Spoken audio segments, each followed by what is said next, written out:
Hai, Assalamualaikum warahmatullahi wabarakatuh. Balik lagi dengan saya dengan materi baru. Jadi di sini saya akan memaparkan materi mengenai hakikat berpikir kreatif matematis dan gaya belajar. Di sini saya memenuhi salah satu tugas filsafat dan sejarah matematika yang dengan dosen pengampu Bapak Dedi Nurjamil dari Prodi Pendidikan Matematika Universitas Siliwangi. Nah, langsung kita masuk aja ke pembahasan yang pertama mengenai pengertian. Nah, yang pertama itu ada pengertian berpikir kreatif matematis. Di sini saya mencantumkan dari 3 para ahli. Yang pertama itu dari Johnson, yang kedua dari Munandar, yang ketiga dari Hasoubah. Nah, yang pertama saya menyampaikan dulu teori yang dikatakan oleh Johnson bahwa berpikir kreatif adalah sebuah kebiasaan dari pikiran yang dilatih dengan memperhatikan intuisi, imajinasi, menghidupkan, mengungkapkan kemungkinan-kemungkinan baru, membuka sudut pandang yang menakjubkan, dan membangkitkan ide-ide yang tidak terduga. Ia juga mengatakan bahwa berpikir kreatif merupakan kegiatan mental yang memupuk ide-ide asli dan pemahaman-pemahaman baru. Lalu yang kedua ada menurut Munandar. Beliau berpendapat bahwa berpikir kreatif ialah memberikan macam-macam kemungkinan jawaban berdasarkan informasi yang diberikan dengan penekanan pada keberagaman jumlah dan kesesuaian. Beliau juga mengatakan bahwa berpikir kreatif sering juga disebut sebagai berpikir di present. Lalu yang ketiga itu menurut Hasoubah.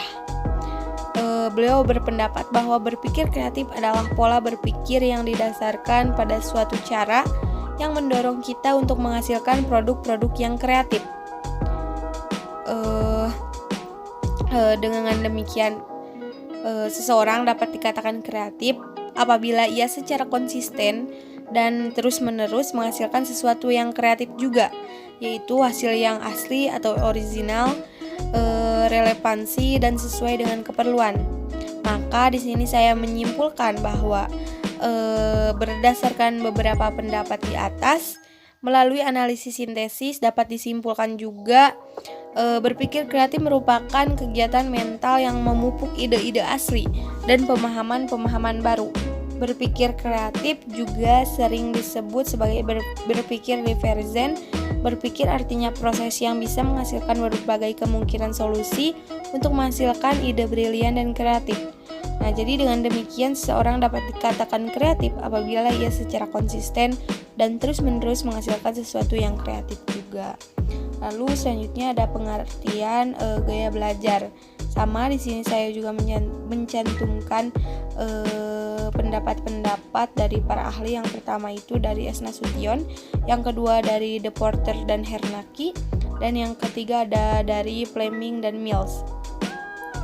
Kita bahas dulu yang pertama menurut S. Nasution, bahwa gaya belajar adalah cara yang konsisten yang dilakukan oleh seorang murid dalam menangkap stimulus atau informasi, cara mengingat, berpikir, dan memecahkan soal. Lalu yang kedua itu ada menurut De Porter dan Hernacki, bahwa gaya belajar merupakan suatu kombinasi dari bagaimana ia menyerap dan kemudian mengatur serta mengolah informasi. Lalu yang ketiga itu dari Fleming dan Mills. Menurut mereka, gaya belajar merupakan kecenderungan siswa untuk mengadaptasi strategi tertentu dalam belajarnya sebagai bentuk tanggung jawabnya untuk mendapatkan satu pendekatan belajar yang sesuai dengan tuntutan belajar di kelas atau sekolah maupun tuntutan dari mata pelajaran. Nah, jadi berdasarkan pendapat di atas melalui analisis sintesis dapat disimpulkan bahwa benar menurut S. Nasution bahwasannya gaya belajar adalah cara yang konsisten yang dilakukan oleh seorang murid dalam menangkap stimulus atau informasi, cara mengingat, berpikir, dan memecahkan soal. Benar juga bahwa gaya belajar merupakan suatu cara bagaimana ia menyerap serta mengolah informasi atau pelajaran yang sudah didapatkan pada proses belajar mengajar. Jika gaya belajarnya dikatakan baik atau benar, maka proses belajar mengajar yang dia jalani juga bagus dan sesuai dengan dirinya. Lalu selanjutnya ada mengenai macam-macam gaya belajar. Yang pertama ada gaya belajar kinestik. Yang kedua ada gaya belajar visual, dan yang ketiga ada gaya belajar auditorik. Maksudnya yang pertama itu gaya belajar kinestik itu mengacu pada visual, namun lebih detail berupa gerakan. Nah, orang yang memakai gaya ini biasanya belajar dengan cara melakukan sesuatu atau terlibat langsung dengan sebuah persoalan. Yang kedua ini ada gaya belajar visual. Gaya belajar visual ini seperti namanya ya, gaya belajar ini berfokus pada indera penglihatan untuk mengamati dan mempelajari objek seperti gambar, tulisan, ataupun video. Lalu selanjutnya ada gaya belajar auditori. Nah, gaya belajar auditori ini menekankan pada suara dibanding tulisan. Biasanya mahasiswa lebih suka mendengarkan materi yang disampaikan dosen tanpa harus menulisnya. Akan tetapi, dari macam-macam gaya belajar ini pasti ada saja kendala-kendala yang ditemukan pada kasus-kasus tertentu. Contohnya pada gaya belajar kinestik, pada gaya belajar ini ada kendala seperti anak ini cenderung tidak bisa diam. Anak dengan gaya belajar seperti ini itu tidak bisa belajar di sekolah-sekolah yang bergaya konvensional, di mana guru menjelaskan dan anak duduk diam. Anak akan lebih cocok dan berkembang bila di sekolah dengan sistem active learning, di mana anak banyak terlibat dalam proses belajar. Lalu ada kendala pada gaya belajar visual. Nah, biasanya pada gaya belajar visual ini kendala yang dialami itu seperti pada visual motorik ya, seperti terlambatnya menyalin pelajaran di papan tulis, dan biasanya tulisan tangannya berantakan sehingga tak dapat terbaca. Lalu kendala yang ada pada gaya belajar auditorik ini biasanya sering lupa apa yang dijelaskan guru. Lalu sering lupa membuat tugas yang diinstruksikan guru secara lisan, kerap keliru mengerjakan seperti yang diperintahkan guru, dan kesulitan mengekspresikan apa yang dia pikirkan, seperti itu. Lalu selanjutnya ada indikator. Nah, indikator ini mencakup ada indikator kemampuan berpikir kreatif, lalu ada indikator gaya belajar. Kita bahas dulu yang pertama itu mengenai indikator kemampuan berpikir kreatif. Berpikir kreatif ini memiliki 4 indikator. Yang pertama ada kelancaran atau fluensi, yang kedua ada kelenturan atau fleksibilitas, lalu ada keaslian atau originality, lalu yang terakhir ada elaborasi atau elaboration. Kita bahas dulu yang pertama bahwa kelancaran atau fluensi ini diartikan sebagai kemampuan untuk menciptakan segudang ide. Karena semakin banyak ide akan semakin besar juga kemungkinan yang ada untuk diperoleh sebuah ide atau untuk memperoleh sebuah ide yang signifikan. Lalu selanjutnya kita bahas mengenai fleksibilitas atau flexibility atau kelenturan. Maksudnya kemampuan ini biasanya untuk mengatasi rintangan-rintangan mental, mengubah pendekatan untuk sebuah masalah. Lalu selanjutnya itu ada keaslian atau originality, itu biasanya mengacu pada keunikan dari respon apapun yang diberikan. Jadi originalitas ini ditunjukkan oleh sebuah respon yang tidak biasa, unik, dan biasanya jarang terjadi. Seperti berpikir tentang masa depan, bisa juga memberikan stimulasi ide-ide yang original. Lalu selanjutnya ada elaborasi atau elaboration. Indikator ini diartikan sebagai kemampuan untuk menguraikan sebuah objek tertentu. Elaborasi adalah jembatan yang harus dilewati oleh seseorang untuk mengomunikasikan ide kreatifnya kepada masyarakat. Nah, biasanya faktor inilah yang menentukan nilai dari ide apapun yang diberikan kepada orang lain di luar dirinya.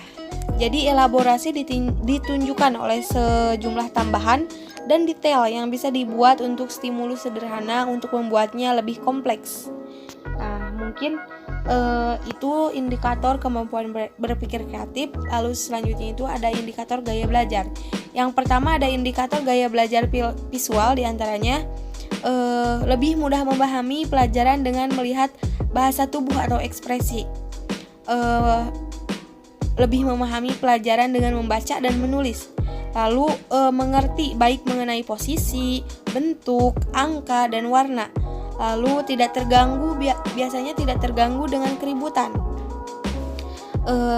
Selanjutnya ada indikator gaya belajar auditorik. Nah, gaya belajar auditorik ini mencakup memiliki kepekaan terhadap musik, lalu mudah terganggu dengan keributan, lemah dalam aktivitas visual ya karena belajarnya dengan cara mendengar. Lalu selanjutnya itu ada indikator gaya belajar kinestik. Nah, indikator gaya belajar kinestik ini ada peka terhadap ekspresi dan bahasa tubuh karena belajarnya dengan aktivitas fisik ya. Lalu ada berorientasi terhadap fisik dan banyak bergerak. Ada suka mencoba tapi kurang rapi. Lalu selanjutnya ada lemah dalam aktivitas verbal seperti itu. Lalu selanjutnya kita masuk ke ciri-ciri. Yang pertama kita masuk ke ciri-ciri berpikir kreatif. Nah, ciri-ciri seseorang yang mempunyai kreativitas yaitu yang pertama itu hasrat keingintahuannya yang cukup besar. Yang kedua, bersikap terbuka terhadap pengalaman baru. Yang ketiga, panjang atau banyak akal. Maksudnya itu panjang akal atau banyak akal gitulah. Lalu ada keingintahuan untuk menemukan dan meneliti. Nah, biasanya orang yang berpikir kreatif ini pasti saja rasa penasarannya nih besar banget buat menemukan atau meneliti sesuatu gitu. Lalu cenderung mencari jawaban yang luas dan memuaskan. Memiliki dedikasi bergairah serta aktif dalam melaksanakan tugas. Jadi biasanya orang yang berpikir kreatif ini, orang yang mempunyai pikiran yang kreatif ini biasanya itu memiliki semangat yang tinggi untuk melaksanakan tugas atau mengerjakan tugas.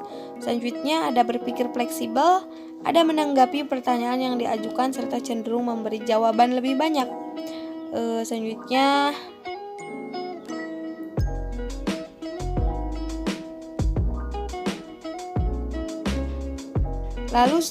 ada gaya belajar visual. Nah, gaya belajar visual ini ciri-cirinya ada mudah mengingat dari yang dilihat daripada yang didengar. Ya karena kan gaya belajarnya visual gitu. Lalu mereka biasanya lebih suka membaca daripada dibacakan. Lalu berbicara dengan tempo yang cukup cepat, lebih menyukai melakukan demonstrasi daripada pidato. Lalu sulit menerima instruksi secara verbal kecuali ditulis. Tidak mudah terdistraksi dengan keramaian.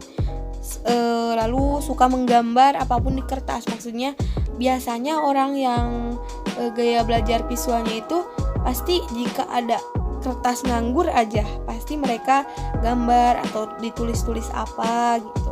Lalu selanjutnya itu ada ciri-ciri gaya belajar auditori.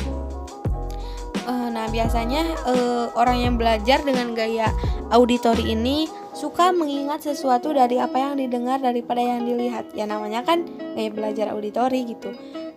Lalu senang mendengarkan, mudah terdistraksi dengan keramaian, kesulitan dalam tugas atau pekerjaan yang melibatkan visual, pandai menirukan nada ataupun irama suara, senang membaca dengan mengeluarkan suatu atau gerakan bibir.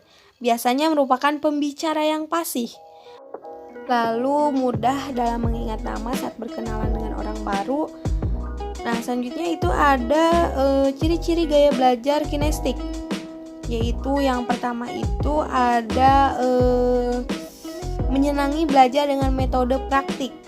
Yang kedua itu kadang kesulitan dalam menulis tetapi pandai dalam bercerita.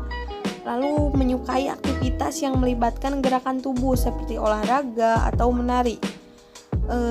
Ada juga jika mereka sedang berkomunikasi banyak menggunakan isyarat gerak tubuh.